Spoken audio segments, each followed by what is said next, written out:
Hello student, good morning. कैसे हैं आप स्टूडेंट्स? हम पढ़ रहे थे चैप्टर नंबर 2 मानव तंत्र। देखिए, मानव तंत्र में आज हमारा जो टॉपिक है वो है मानव जनन तंत्र। आज हम इस मानव तंत्र में बात करने वाले हैं कौन से तंत्र की? जनन तंत्र की। स्टूडेंट्स देखिए, हमने पिछले वीडियो में ये पढ़ा था कि मनुष्य एक लिंगी प्राणी है। एक लिंगी, देखो, एक लिंगी और द्विलिंगी दो होते हैं। तो एक लिंगी किसे कहते हैं? जिसमें नर जननांग या मादा जननांग में से कोई एक होता है तो वो कहलाता है एक लिंगी, और दोनों एक ही प्राणी में होते हैं तो वो क्या कहलाता है?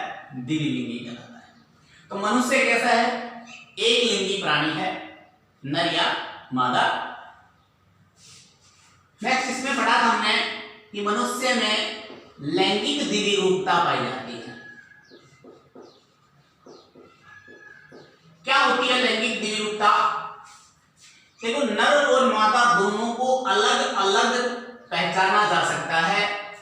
ये क्या कहलाता है? लैंगिक द्विरूपता। नर अलग होता है, मादा जनन अलग अलग होता है।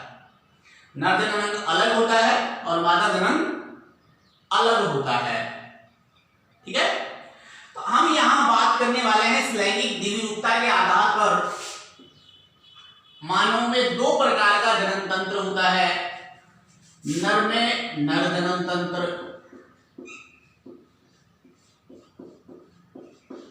और मादा में मादा जनन तंत्र होता है।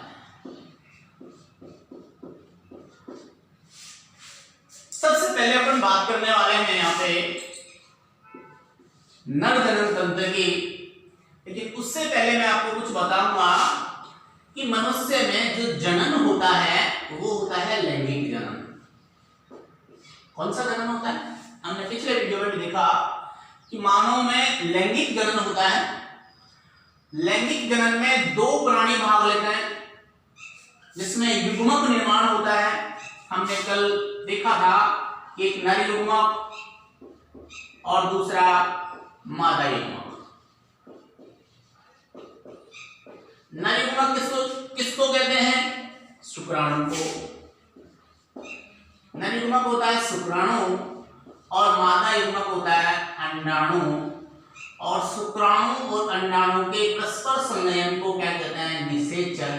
क्या कहते हैं? निषेचन। और निषेचन के बाद जो संरचना बनती है उसे कहते हैं युग्मनज। और युग्मनज में विदलन से निर्माण होता है भ्रूण का, और भ्रूण के परिवर्तन में विकास से एक नवजात शिशु को प्रसव प्रक्रिया द्वारा शरीर से बाहर त्याग दिया जाता है।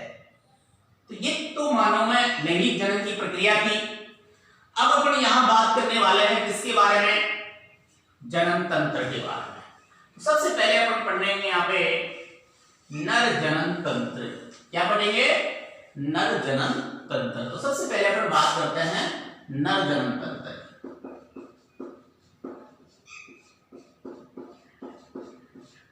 देखिए स्टूडेंट्स, मैंने पहले ही सुविधा के लिए जनन तंत्र, नर जनन तंत्र का चित्र बनाया है। फिर भी मैं आपको कुछ बातें यहां बता रहा हूं, ध्यान से सुनना। नर जनन तंत्र को निम्न दो भागों में बांटा गया है। ये जो जनन तंत्र है, नर जनन तंत्र है, इस नर जनन तंत्र को कितने भागों में बांटा गया? अध्ययन की दृष्टि से इसको दो भागों में बांटा गया है। दो भाग कौन कौन से हैं? नंबर 1 की बात करें तो कहेंगे प्राथमिक लैंगिक अंग, और नंबर 2 की बात करें तो वो आता है द्वितीयक लैंगिक अंग। तो नर जनन तंत्र को दो भागों में बांटा गया है। देखो कौन कौन से भाग हैं? प्राथमिक लैंगिक अंग,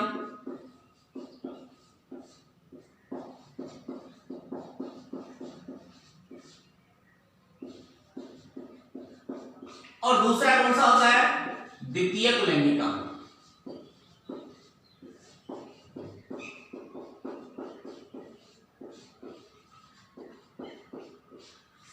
प्राथमिक लैंगिक अंग और द्वितीयक लैंगिक अंग। प्राथमिक लैंगिक अंग क्या होता है? सुनिए, देखो प्राथमिक लैंगिक अंगों में ये जो प्राथमिक लैंगिक अंग है नर में अलग होता है, मादा में अलग होता है, अभी बात करेंगे यहाँ पे। तो ये जो प्राथमिक लैंगिक अंग है इनमें युग्मकों का निर्माण तथा हार्मोनों का स्राव होता है इनके द्वारा, ठीक है। और प्राथमिक लैंगिक अंग को छोड़कर बाकी जो अंग इस जनन तंत्र में प्रयुक्त होते हैं, जनन तंत्र में जितने भी अंग होते हैं प्राथमिक लैंगिक अंग के अलावा वो सारे क्या कहलाते हैं, द्वितीयक लैंगिक अंग। और इन प्राथमिक लैंगिक अंगों को जनन भी कहते हैं। तो क्या कार्य करते हैं, देखो प्राथमिक लैंगिक अंग युग्मकों का निर्माण तथा हार्मोन का स्राव करते हैं। ये क्या करते हैं बोलिए, प्राथमिक लैंगिक अंग युग्मकों का निर्माण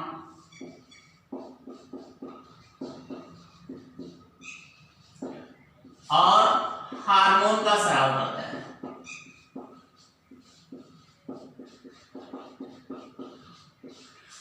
नेक्स्ट बात इसमें आती है कि इनको कहते हैं जनद, गोनेड्स बोलते हैं जनद।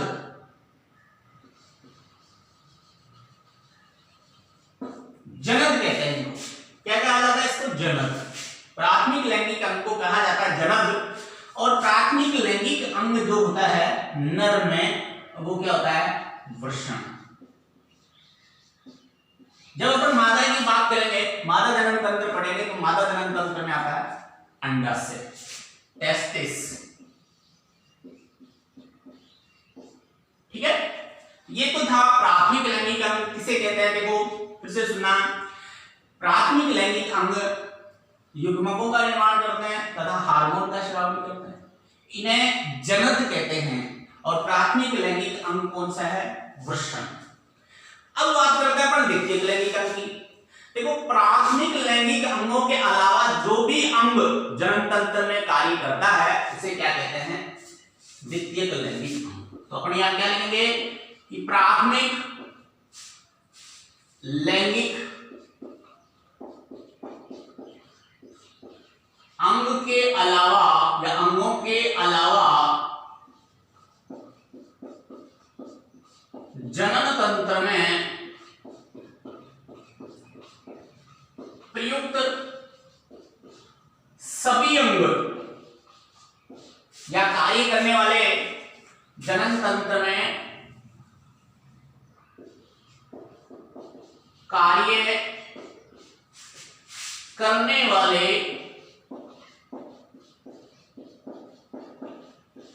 सभी अंग क्या कहलाते हैं, बोलिए द्वितीयक लैंगिक अंग कहलाते हैं।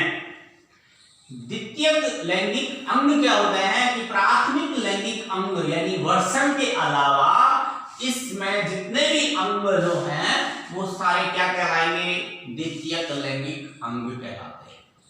ओके, नेक्स्ट इसमें देखिए क्या क्या आता है। यहां इधर डायग्राम भी है, देखो ये वर्षण प्राथमिक लैंगिक अंग है। ये इसको क्या बोलते हैं, वर्षण के चारों ओर जो आवरण होता है, वर्षण जिस कटेरोनुमा पेशीय तंतु में संयोजित तक के बने कटोरे नुमा संरचना में होता है, ठीक है। जो इसको चारों ओर से, वर्षण को चारों ओर से घेरे हुए ये जो खोल है इस वर्षण का, ये कहलाता है वर्षण कोश। इसमें फर्स्ट नंबर पे आता है वर्षण कोश, ठीक है। अब देखिए वर्षण कोश के बाद में ये जो नली है, ये इसको बोलते हैं शुक्र नली। क्या कहते हैं, शुक्र नली, जो शुक्राणु को कहां तक पहुंचाती है, शुक्राशय तक पहुंचाती है, इसको बोलते हैं शुक्र नली।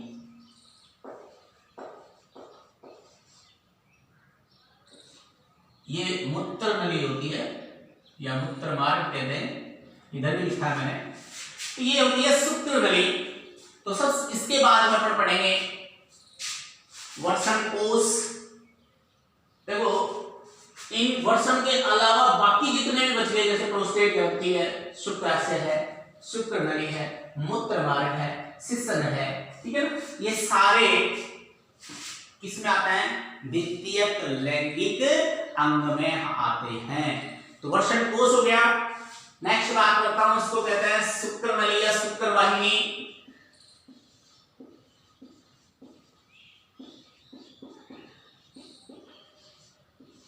नेक्स्ट आ गया शुक्राशय।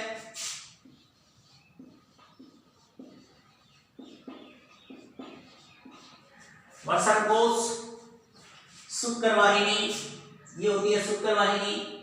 उसके बाद में शुक्राशय, ये आता है शुक्राशय। नेक्स्ट आएगा प्रोस्टेट ग्रंथि, ये है प्रोस्टेट ग्रंथि। और इसके नीचे एक छोटी ग्रंथि और होती है, उसको बोलते हैं काउपर्स ग्रंथि।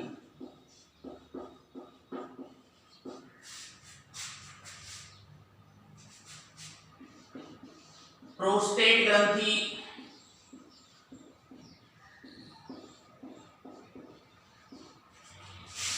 नेक्स्ट आएगा काउपर्स ग्रंथि,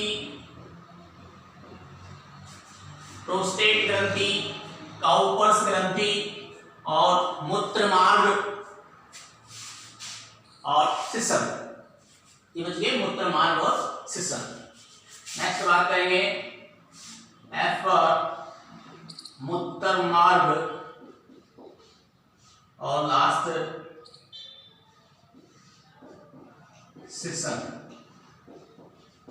ये जो अंग है ये कहलाते हैं द्वितीयक लैंगिक अंग।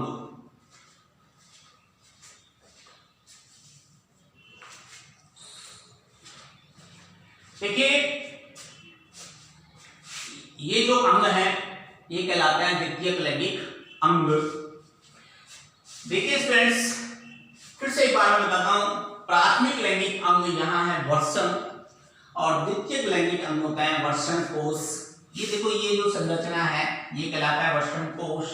उसके बाद में शुक्र वाहिनी, देखो वर्षण से शुक्राणुओं को शुक्राशय तक ये जो है ना ये शुक्र वाहिनी कहलाती है, शुक्र नली कहलाती है। एक ही बात है शुक्र वाहिनी। और ये शुक्र वाहिनी शुक्राणुओं को कहां तक पहुंचाती है? शुक्राशय तक। उसके बाद में शुक्राशय, ये जो है शुक्राशय। उसके बाद में शुक्राशय के बाद ये जो ग्रंथि है ये कहलाती है प्रोस्टेट ग्रंथि।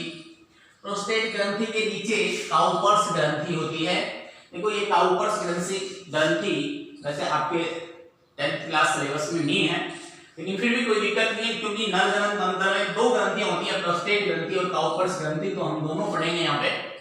नेक्स्ट ये जो संरचना है ये मूत्र मार्ग और जनन मार्ग दोनों के रूप में कार्य करती है, जिसको बोलते हैं मूत्र मार्ग, और ये कहलाता है सिसर। तो हम सबसे पहले बात करते हैं, देखिए आज हम ये सारे टॉपिक यहां क्लियर करने वाले हैं। तो फर्स्ट बात करते हैं टेस्टिस वर्षण। आइए सबसे पहले अपन पढ़ते हैं वर्षण।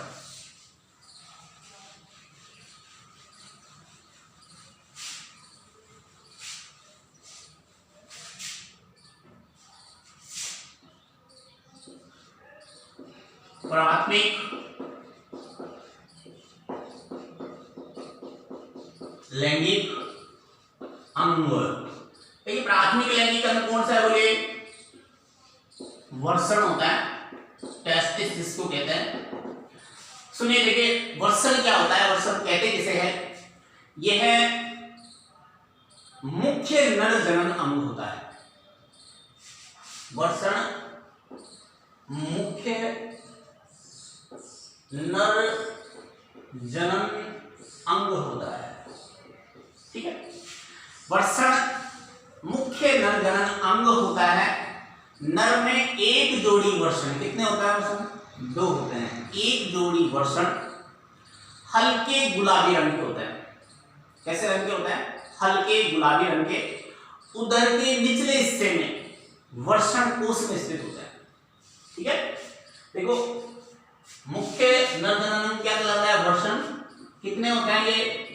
एक जोड़ी होते हैं गुलाबी रंग के,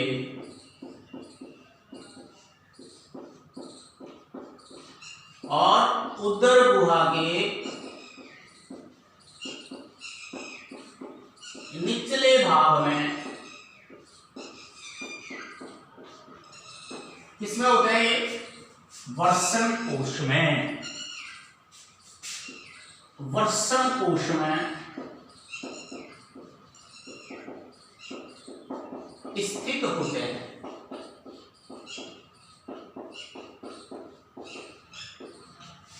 नेक्स्ट देखिए, वर्षण की अनुप्रस्थ काट काटते हैं टीएस। जब इसको अपन यूं काट कर देखते हैं, टीएस काटते हैं, अनुप्रस्थ काट। जब वर्षण की अनुप्रस्थ काट काटी जाती है, जब वर्षण को माइक्रोस्कोप द्वारा अनुप्रस्थ काट काट कर देखते हैं तो इसमें दो प्रकार की कोशिकाएं दिखाई देती हैं। कितने प्रकार की कोशिकाएं दिखाई देती हैं? दो प्रकार। अब ये दो प्रकार की फर्स्ट जो कोशिका है वो होती है शुक्र जनन नलिका या रेता नलिका। फर्स्ट कौन सी है? इसको कहते हैं रेता या शुक्र जनन नलिका।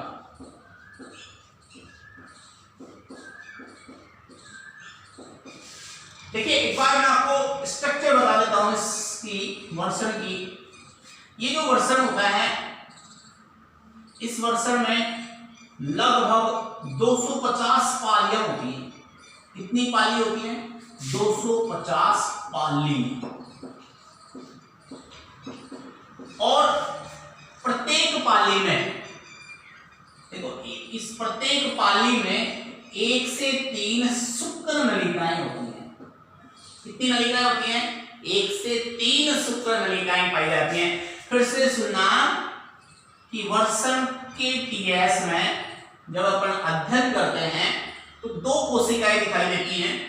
वो अभी बात करेंगे यहाँ पे, लेकिन वर्षण में देखो, वर्षण की संरचना की बात करता हूँ यहाँ पे कि वर्षण की जब टीएस काटते हैं तो वर्षण में लगभग 250 पालियां होती हैं और प्रत्येक पाली में 1 से 3 शुक्र नलिकाएं होती हैं। अब ये शुक्र नलिका क्या करती हैं? देखिए, ये जो शुक्र नलिकाएं हैं ये शुक्राणु निर्माण करती हैं। क्या करती हैं? शुक्राणु का निर्माण करती हैं। ठीक है, देखो ये जो शुक्र नलिकाएं हैं ये वर्षण में नर युग्मक शुक्राणु का निर्माण करती हैं। शुक्र जनन नलिकाएं किसका निर्माण करती हैं? शुक्राणु का निर्माण करती हैं।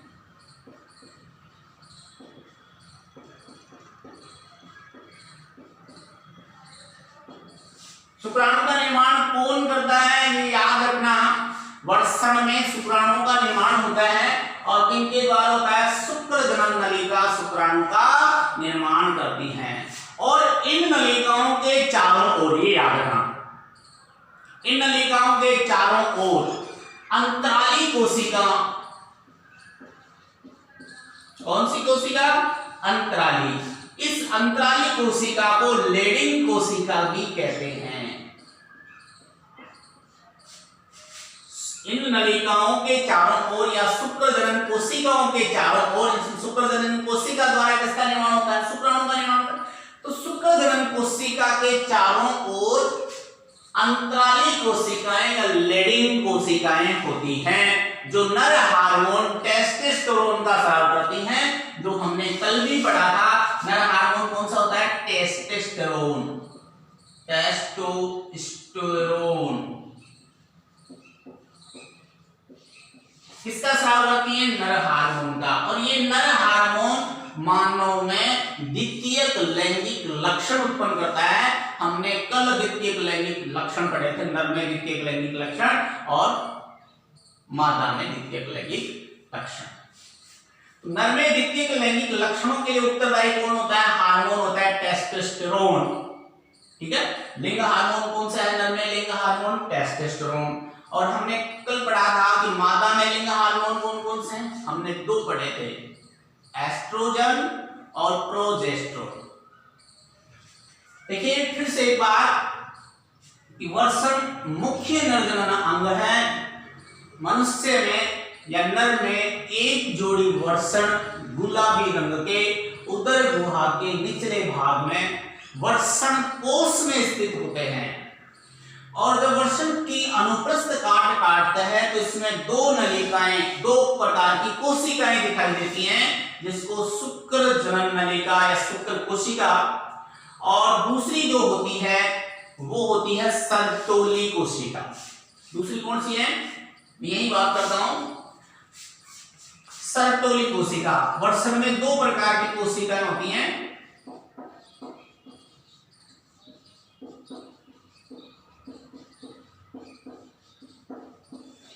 फर्स्ट जो कोशिका थी वो थी शुक्र जनन नलिका या रेता नलिका। इसके कोशिका ध्रुव में कौन सी कोशिका होती है? शुक्र जनन कोशिका। और ये जो कोशिकाएं हैं किसका निर्माण करती हैं? शुक्राणुओं का निर्माण करती हैं। और इनके चारों ओर, इन शुक्रजनन कोशिकाओं के चारों ओर अंतराली कोशिकाएं होती हैं या लेडिंग कोशिकाएं होती हैं। अंतराली कोशिका कह दो चाहे लेडिंग कोशिका कह दो, एक ही बात। तो अंतराली कोशिका लेडिंग कोशिका क्या आती है? शुक्र जनन नलिका के या शुक्र जनन कोशिका के चारों ओर होती हैं। ये क्या करती है? टेस्टोस्टेरोन हार्मोन का स्राव करती है। तो यहाँ एक क्वेश्चन बनता है कि टेस्टोस्टेरोन का स्राव वर्षण में होता है, लेकिन कौन सी कोशिका द्वारा होता है? तो ये होता है अंतराली कोशिका या लेडिंग कोशिका। कौन सी कोशिका है? अंतराली कोशिका या लेडिंग कोशिका द्वारा टेस्टोस्टेरोन का स्राव होता है और शुक्र जनन कोशिका द्वारा शुक्राणु का निर्माण होता है। तो वर्षण के कितने कार्य हो गए? दो कार्य हो गए, क्योंकि वर्षण में ही होता है। तो वर्षण क्या करता है? देखो, वर्षण द्वारा शुक्राणुओं का निर्माण होता है, फर्स्ट कार्य। सेकंड कार्य है कि वर्षण द्वारा नर हार्मोन टेस्टोस्टेरोन का स्राव होता है, जिससे नर में द्वितीयक लैंगिक लक्षण उत्पन्न होते हैं। जो द्वितीयक लैंगिक लक्षण जैसे दाढ़ी मुचकाना, आवाज का भारी होना, जन्नांग क्षेत्रों में बालों का उगना, ये सारे क्या है? द्वितीयक लैंगिक लक्षण है नर के। ओके, नेक्स्ट बात करता हूं, देखो सर्टोली कोशिका। देखिए, ये जो सर्टोली कोशिकाएं हैं, ये कोशिकाएं इनके द्वारा जो शुक्राणु बने, शुक्र जनन कोशिका के द्वारा जो शुक्राणु बने, उन शुक्राणुओं को ग्लाइकोजन के रूप में पोषण प्रदान करती हैं। तो इन कोशिकाओं को क्या कहते हैं? पोषक कोशिकाएं भी कहते हैं। तो सर्टोली कोशिकाएं शुक्राणु को पोषण प्रदान करने का कार्य करती हैं। शुक्राणुओं को किसके रूप में? ग्लाइकोजन के रूप में।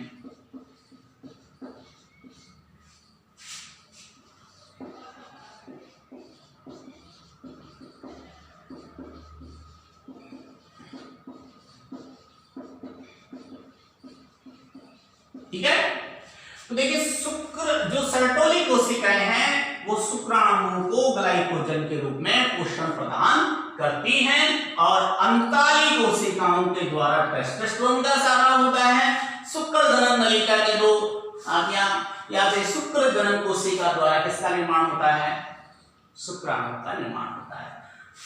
वर्षण की अनुप्रस्थ काट में दो प्रकार की कोशिकाएं होती हैं, शुक्र जनन कोशिका या शुक्र जनन नलिका, दूसरी है सर्टोली कोशिका। शुक्र जनन कोशिका द्वारा शुक्राणु का निर्माण होता है और इन शुक्र जनन कोशिकाओं के चारों ओर क्या होती है? अंतराली कोशिकाएं, यानी कोशिका द्रव्य की बात करूं मैं, तो उनमें क्या होता है? अंतराली कोशिकाएं, लेडिंग कोशिकाएं, इनके द्वारा किसका स्राव होता है? नर हार्मोन, नर लिंगी हार्मोन है टेस्टोस्टेरोन, जिसके कारण नर में द्वितीयक लैंगिक लक्षण उत्पन्न होते हैं। उसके बाद बात करते हैं सेकंड नंबर पे सर्टोली कोशिका। ये सर्टोली कोशिकाएं दात्री कोशिकाएं हैं, ये पोषण प्रदान करने का कार्य करती हैं। ये शुक्राणुओं को ग्लाइकोजन के रूप में पोषण उपलब्ध करवाती है, पोषण प्रदान करती है। तो स्टूडेंट्स, ये था अपना प्राथमिक लैंगिक अंग। अब अपन बात करते हैं द्वितीयक लैंगिक अंग की।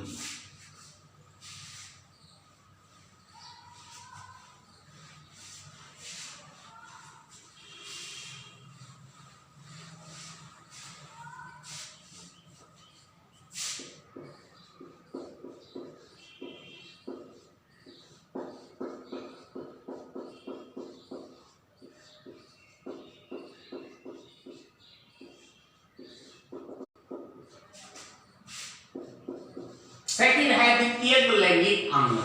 देखिए, हमने इस द्वितीयक लैंगिक अंग में सबसे पहले बात की थी वर्षण कोश की। तो फर्स्ट पे बात करता हूं मैं वर्षण कोश।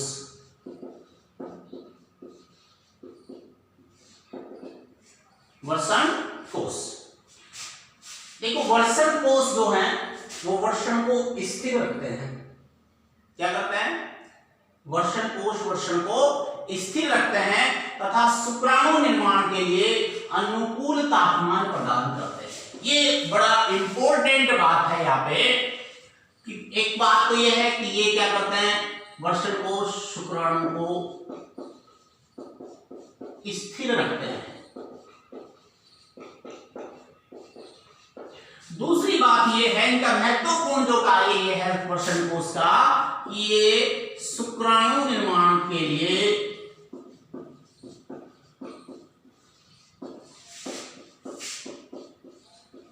अनुकूल तापमान प्रदान करते हैं।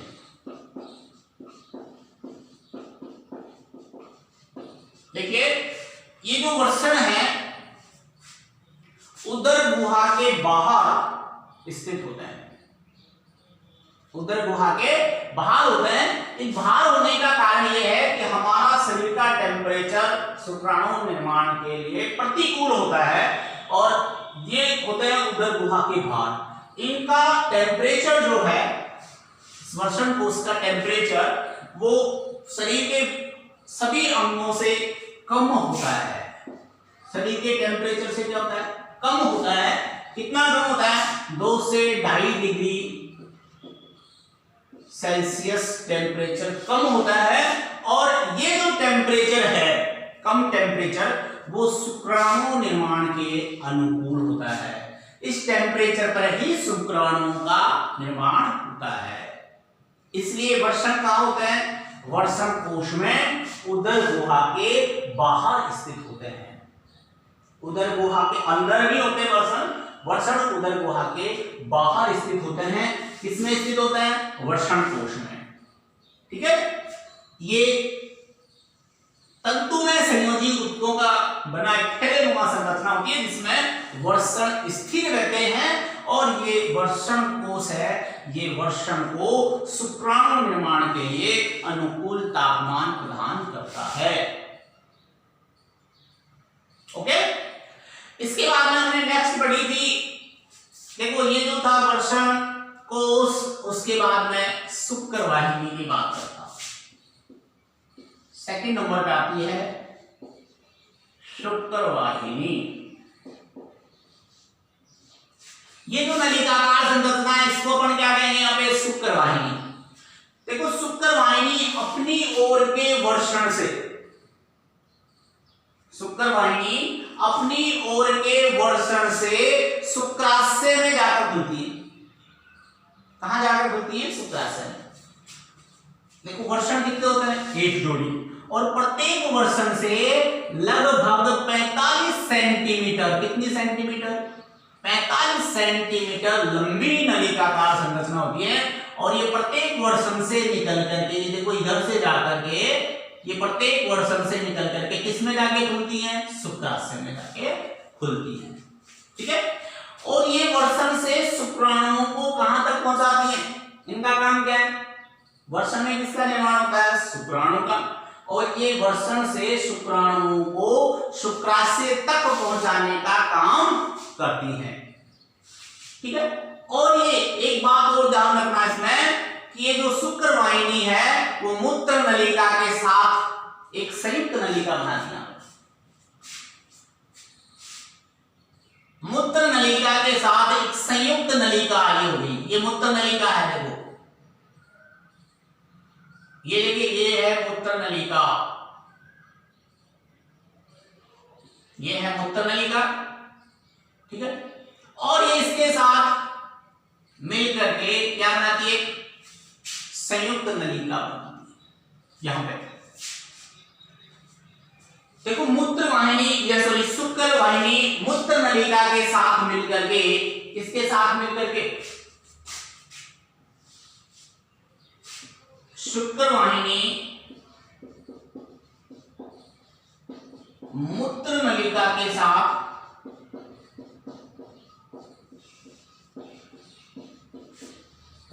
मिलकर संयुक्त नलिका बनाती है। कौन सी नलिका बनाती है बोलिए, संयुक्त नलिका। कितनी होती है, 1 जोड़ी होती है। और कहां से निकल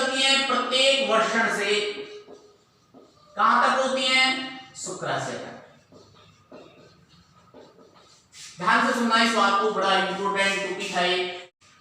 शुक्रवाहिनी मूत्र नलिका के साथ मिलकर क्या बनाती है? संयुक्त नलिका बनाती है। और ये जो संयुक्त नलिका है, ये जो संयुक्त नलिका है, ये किसका? देखो इस संयुक्त नलिका में ये है मूत्राशय, ठीक है, तो मूत्र भी इसी में आता है। देखो मूत्राशय द्वारा मूत्र और शुक्राशय द्वारा शुक्राणु, दोनों को, ये जो नली है दोनों को मार्ग प्रदान करती है। कौन सी नलिका बनती है? संयुक्त नलिका। स्खलन वाहिनी कहेंगे इसको, संयुक्त नलिका। फिर से सुनना कि शुक्रवाहिनी, ये देखो ये है शुक्रवाहिनी, ये और ये है मूत्रवाहिनी, मूत्रमार्ग, ठीक है। मूत्र नलिका है, इस मूत्र नलिका के साथ मिलकर के क्या बनाती है? संयुक्त नलिका। यहाँ पे ये देखो संयुक्त नलिका बन रही है, यहाँ नहीं बन रही है, ये बन रही है यहाँ पे। और ये दोनों संयुक्त नलिकाएं आपस में मिलकर के, यानी ये दोनों, ये जो संयुक्त नलिका है ये दोनों का, किसका? मूत्र और शुक्राणु दोनों को मार्ग प्रदान करती है। ये एक ही मार्ग से, शुक्राणु भी उसी मार्ग से आता है और मूत्र भी उसी मार्ग से त्यागा जाता है। दोनों को मार्ग प्रदान करते हैं, दोनों इस एक ही मार्ग से क्या होता है? प्रवाहित होते हैं। और ये वाहिका शुक्राशय के साथ मिलकर के, ये वाहिका ही इस शुक्राशय के साथ मिलकर के ये बनाती है, इसको कहेंगे अपन स्खलन वाहिनी। क्या कहेंगे? स्खलन वाहिनी। ये दोनों यानी कि संयुक्त, ये क्या बनाएंगी? संयुक्त नलिका। और ये संयुक्त नलिका किसके साथ मिलकर के? शुक्राशय के साथ मिलकर के क्या बनाती है? स्खलन वाहिनी। दो वाहिनी पढ़ी अपन ने, संयुक्त नलिका और स्खलन नलिका। ये जो शुक्र नलिका है या शुक्र वाहिनी है, ये मूत्र नलिका के साथ मिलकर संयुक्त नलिका बनाती है। जो ये जो संयुक्त नलिका है ये दोनों को प्रवाहित होने देती है, किसको? मूत्र को, शुक्राणु। और ये शुक्राशय के साथ मिलकर के संयुक्त नलिका क्या बनाती है? स्खलन वाहिनी। ठीक है, ये था शुक्राशय, शुक्र वाहिनी। नेक्स्ट अपन बात करते हैं थर्ड नंबर पे शुक्राशय। यहां तक कोई प्रॉब्लम स्टूडेंट्स? देखिए स्टूडेंट्स, फिर भी अगर कोई समस्या होती है तो आप कॉल करके जरूर बताएं। सेकंड बात यह है कि अभी तक बहुत कम बच्चे ऐसे हैं जो कॉल करके ये बता पाए हैं कि मैं पढ़ रहा हूं।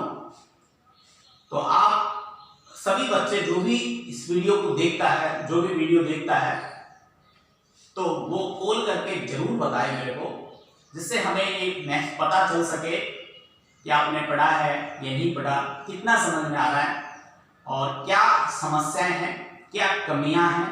तो इन सब चीज़ों के निराकरण के लिए आप एक बार कॉल कर जरूर बताएं। ओके, तो नेक्स्ट अपन बात करते हैं, यहाँ तक कोई प्रॉब्लम हो, कोई प्रॉब्लम नहीं है तो अपन बात करते हैं नेक्स्ट। देखो हमने वर्षण पढ़ा, वर्षण कोश पढ़ा, और वर्षण से जो नलिका की संरचना निकलती है 45 सेंटीमीटर लंबी नली होती है, इसको कहता है शुक्र वाहिनी। और नेक्स्ट में बात करता हूं शुक्र वाहिनी के बाद में शुक्राशय। देखो ये शुक्राशय जो है ग्रंथि है, यहां पर 3 ग्रंथियों की बात करेंगे, शुक्राशय, प्रोस्टेट ग्रंथि और काउपर्स ग्रंथि, ये 3 ग्रंथियां हैं। तो सी पे बात करता हूं, नंबर 3 पे शुक्राशय। ध्यान से सुना, तीनों ही ग्रंथियां बड़ी इंपॉर्टेंट हैं। देखिए शुक्राशय, शुक्र वाहिनी अभी हमने पढ़ी है, स्खलन वाहिनी। तो शुक्र वाहिनी शुक्राणु संग्रह के लिए एक थैली जैसी संरचना में खुलती है, उसको क्या कहते हैं? शुक्राशय कहते हैं। ये जो शुक्र वाहिनी है, ये शुक्र वाहिनी एक थैलेनुमा संरचना में जाकर के खुलती है, और इस थैलेनुमा संरचना को क्या कहते हैं? शुक्राशय। इस शुक्र वाहिनी क्या ले जाती है? शुक्राणु को ले जाती है। और शुक्राणु किसमें संग्रह होता है? शुक्राणु का संग्रह शुक्राशय में। शुक्राशय में किसका संग्रह किया जाता है? शुक्राणु का। तो शुक्राशय द्वारा, ध्यान से सुनना, ये बड़ी इंपॉर्टेंट बात है इसमें, कि शुक्राशय द्वारा एक चिपचिपे क्षारीय तरल पदार्थ का स्राव किया जाता है। कैसे पदार्थ का? चिपचिपे, ये याद रखना, चिपचिपे क्षारीय तरल पदार्थ का स्राव किया जाता है। कैसे पदार्थ का? चिपचिपे और क्षारीय पदार्थ का स्राव किया जाता है शुक्राशय द्वारा। ये जो पदार्थ है ये वीर्य निर्माण में महत्वपूर्ण भूमिका निभाता है।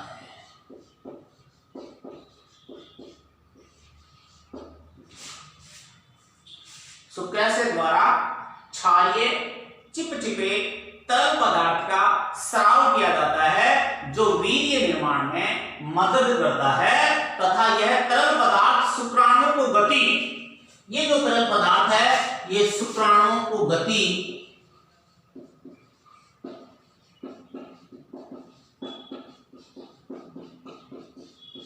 व ऊर्जा प्रदान करता है।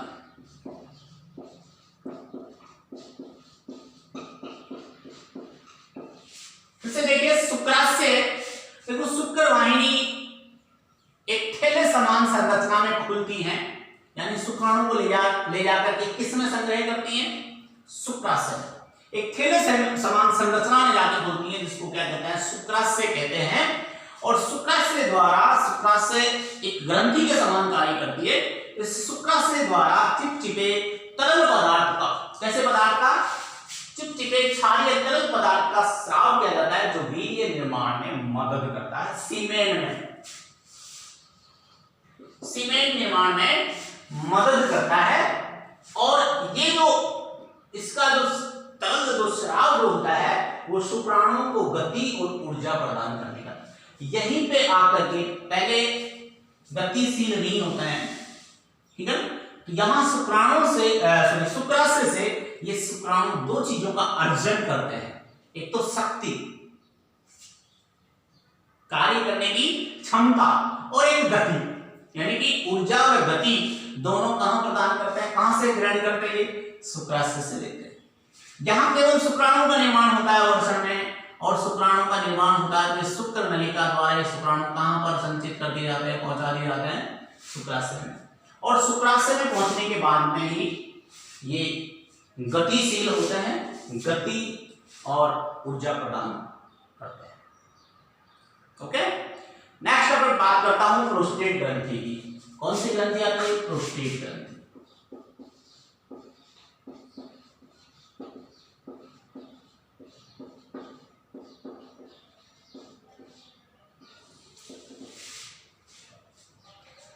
देखिए स्टूडेंट्स, ये जो ग्रंथि है ये मूत्र मार्ग के दोनों आधार पर, मूत्र मार्ग के आधार भाग पर स्थित, इसको बोलते हैं अपन, ये यहां तक की ये जो ग्रंथि है इसको कहा जाता है, कौन सी ग्रंथि है? ये प्रोस्टेट ग्रंथि। मूत्र मार्ग के आधार पर, यहां से मूत्र मार्ग स्टार्ट होता है, इसके आधार पर ये मूत्राशय है। ये थैले समान संरचना है मूत्राशय। तो मूत्राशय, ये इस मूत्र मार्ग के आधार पर, मूत्र मार्ग के आधार पर, ये जो मूत्र मार्ग है इसके आधार पर अखरोट या सिंगाड़े नुमा, किसके समान होती है? सिंगाड़े के समान या अखरोट समान संरचना होती है, जिसमें पालियां, कई पालियां होती है, पालियों के रूप में होती है। और ये ग्रंथि बहिस्रावी ग्रंथि के रूप में कार्य करती है। कैसी ग्रंथि है? बहिस्रावी। तो ऐसे सुना कि ये जो ग्रंथि है कहां स्थित होती है? शुक्र नलिका के आधार भाग पर स्थित अखरोट या सिंगाड़े नुमा ग्रंथि होती है, जो बहिस्रावी ग्रंथि के रूप में कार्य करती है। और इस ग्रंथि द्वारा खल के सफेद रंग के तरल पदार्थ का स्राव किया जाता है। दोबारा से सुनना, कैसे पदार्थ का स्राव किया जाता है? इसके द्वारा हल्के सफेद रंग के तरल का स्राव किया जाता है। हल्के सफेद रंग के तरल का स्राव किया जाता है। याद रखना, ये भी वीर्य का भाग बनाता है, सफेद भाग। देखो यहां से इसमें चिपचिपापन होता है, यहां से इसमें सफेदपन होता है, भूरापन होता है, ठीक है। तो ये एक बहिस्रावी ग्रंथि है जिसके द्वारा हल्के सफेद रंग के तरल पदार्थ का स्राव किया जाता है, और ये जो पदार्थ है ये शुक्राणुओं को गति प्रदान करता है। क्या प्रदान करता है? गति प्रदान। फिर से देखना, ये सिंगाड़ेनुमा या थ्रोट समान ग्रंथि है जो मूत्र वाहिनी के आधार भाग पर स्थित होती है। एक बहिस्रावी ग्रंथि के समान कार्य करती है, पालियों की बनी होती है, पालियां होती है इसमें, ठीक है। तो पालियों की बनी होती है, और देखिए ये वृद्धावस्था में क्या हो जाती है, इसका आकार बढ़ जाता है, जिसके कारण मूत्र मार्ग सिकुड़ जाता है, दर्द होने लगता है। तो वो तो नेक्स्ट अलग बात है। अपन बात करते हैं यहाँ की, देखिए इसके द्वारा एक हल्के सफेद तरल का स्राव किया जाता है, और ये हल्के सफेद रंग का जो तरल पदार्थ है ये भी शुक्राणुओं को गति प्रदान करने का कार्य करता है। क्या प्रदान करता है? गति प्रदान करता है। कैसा होता है ये? हल्के सफेद रंग का तरल पदार्थ होता है। नेक्स्ट बात करता हूं मैं थर्ड नंबर पे, सॉरी एफ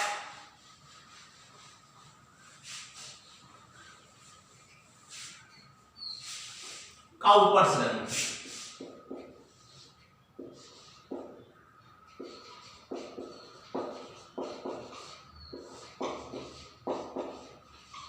याद रखना, नर ग्रंथि कौन कौन सी है? प्रोस्टेट ग्रंथि और काउपर्स ग्रंथि, और मादा ग्रंथि अपन पढ़ेंगे बल्बोलुथल ग्रंथि, वो नेक्स्ट उसमें पढ़ेंगे। अपन बात करते हैं काउपर्स ग्रंथि की। देखिए ये एक जोड़ी अंडाकार ग्रंथि होती है। कैसी होती है? अंडाकार, जो प्रोस्टेट ग्रंथि के ठीक नीचे होती है। ये अंडाकार होती है, और कहां होती है? प्रोस्टेट ग्रंथि के ठीक नीचे स्थित होती है। अंडाकार ग्रंथि होती है और प्रोस्टेट ग्रंथि के ठीक नीचे होती है। यहां पे होती है, उधर ये दिखाई दे देती, इसमें उधर है, प्रोस्टेट ग्रंथि के ठीक नीचे स्थित होती है। और मैथुन के समय, ये सुना,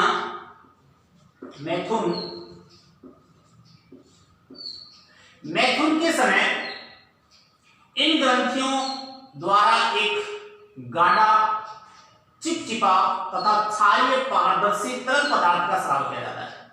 देखो गाढ़ा, चिपचिपा, क्षारीय तरल तथा पारदर्शी पदार्थ का स्राव किया जाता है, जो मैथुन के समय मूत्र मार्ग को चिकना बनाता है। कैसा बनाता है? चिकना बनाता है। फिर से सुना, काउपर्स ग्रंथि अंडाकार ग्रंथि है जो प्रोस्टेट ग्रंथि के ठीक नीचे स्थित होती है, और इन ग्रंथियों द्वारा मैथुन के समय चिपचिपा, क्षारीय, तरल, पारदर्शी पदार्थ का स्राव किया जाता है, जो मैथुन के समय मूत्र मार्ग को चिकना बनाता है। नेक्स्ट देखिए, हमने वर्षण पढ़ा, शुक्रवाहिनी, शुक्राशय, शुक्राशय के बाद में प्रोस्टेट ग्रंथि, काउपर्स ग्रंथि। नेक्स्ट अपन पढ़ते हैं मूत्र मार्ग।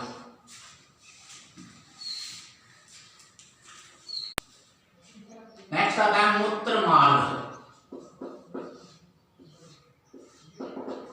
नेक्स्ट पढ़ेंगे अपन मूत्र मार्ग। देखो ये मूत्र मार्ग यहां से है,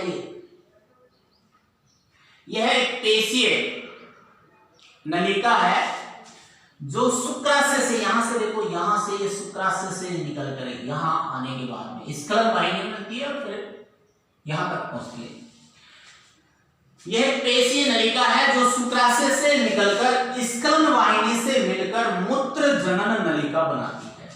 इस देखो, ये शुक्राशय से निकलकर ये क्या है, स्खलन वाहिनी,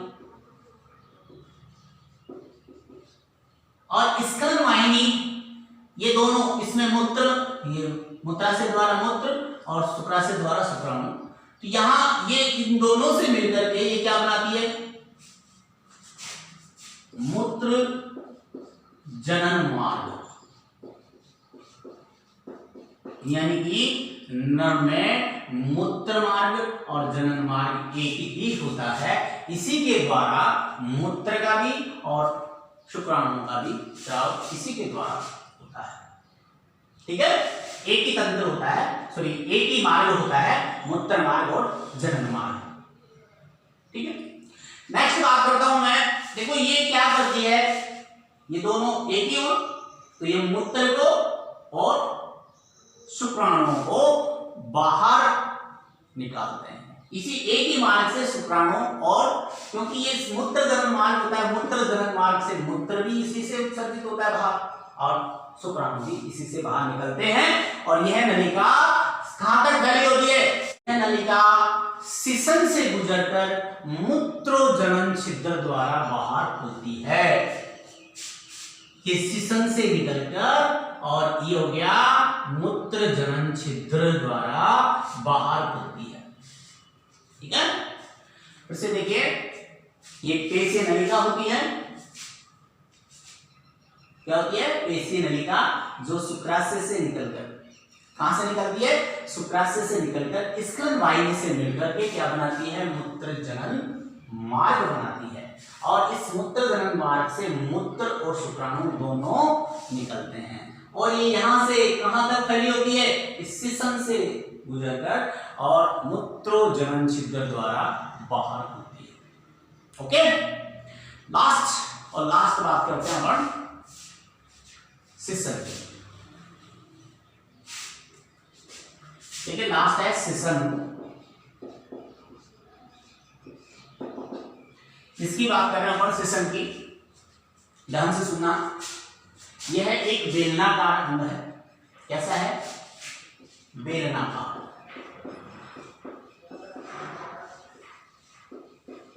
यह एक बेलनाकार अंग है जो वृषण के बीच में लटका हुआ होता है। इन दोनों वृषणों के बीच में होता है, एक वृषण उधर, एक वृषण इधर होता है, दोनों वृषणों के बीच में स्थित होता है। यह उत्थानशील, कैसा होता है, बेलनाकार, उत्थानशील और मैथुनांग होता है। उत्थानशील, बेलनाकार, मैथुनांग होता है, जो सामान्य अवस्था में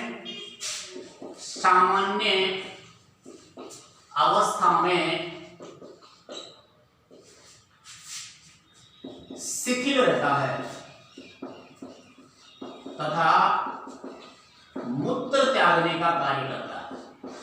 जबकि मैथुन के समय यह उत्तेजित होकर,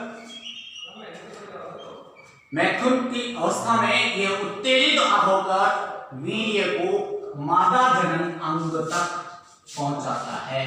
किसको पहुंचाता है, वीर्य को। शुक्राणु युक्त वीर्य को मादा जनन अंग तक पहुंचाता कौन है, सिसन। ये बेलनाकार अंग है, उत्थानशील, मैथुनांग होता है। सामान्य अवस्था में ये शिथिल होता है, मूत्र त्यागने का कार्य करता है। जबकि मैथुन के समय ये उत्तेजित होकर के शुक्राणुओं को मादा जनन अंग तक पहुंचाने का कार्य करता है।